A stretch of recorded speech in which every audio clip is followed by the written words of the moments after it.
This is Ryomen Sukuna, a legendary Jujutsu sorcerer who is widely known as the best sorcerer of his time. And this is him in chapter 238, moments before he proved to us why he's stronger than Gojo. When we first meet Sukuna, we're told that he is the best fighter of his generation. But when he wins against Gojo, who is the strongest fighter of the present generation, it's difficult to gauge how powerful Sukuna actually is until he transforms into his original form. And before we discovered what this form could do, I had absolutely no idea he was as incredible as what I'm about to show you. After analyzing Sukuna's body with his curse technique X-rays, Kashimo comes to an incredible conclusion: that Sukuna is utterly immaculate. And even though it might seem a little bit unclear why he would say that, there are actually really good reasons. Sukuna having 4 arms might seem like a cool detail, which honestly, it is. In fact, I've even heard a few people saying they were worried that Sukuna was going to turn into some kind of brute, because typically characters that have 4 arms are mega physically strong. Since,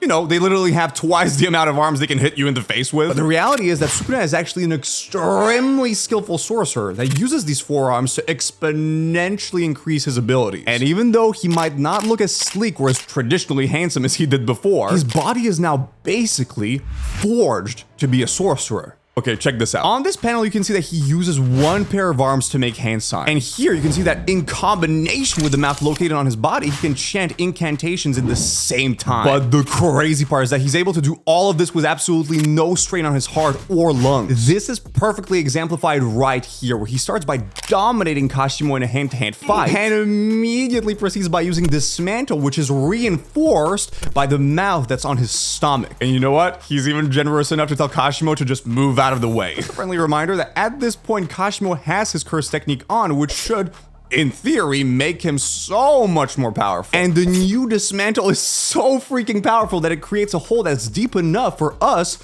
not to see how deep it is. And the thing that I honestly just cannot get over is that he probably didn't even need to use Dismantle to beat Kashimo. In fact, after he uses the first one, which was already impressive enough, he starts doing hand-to-hand combat. And even then, Kashimo can do absolutely nothing against him because he's just too fast and also too strong. And when all his abilities already seemed mostly kind of unbeatable, he uses a net-shaped Dismantle, which is so freaking big that an entire manga panel cannot even showcase how freaking big it is. And it's even powerful enough that it supposedly kills Kashimo. And the reason I say supposedly is because we do see Kashimo in the afterlife with Sukuna. And ultimately, we need to remember something extremely important. Although Sukuna does have Yorozu's gift, aka Kamutoke, which grants him huge amounts of electric power, he doesn't have Hiten, which is a spear-shaped curse tool, which we have seen him use in previous images. And this might seem like a small detail, all things considering, but hear me out. He already has an extra mouth to chant whenever he needs to, and without strain. He has a pair of hands that he can use exclusively for hand signs, and he will potentially have a second curse tool that will make him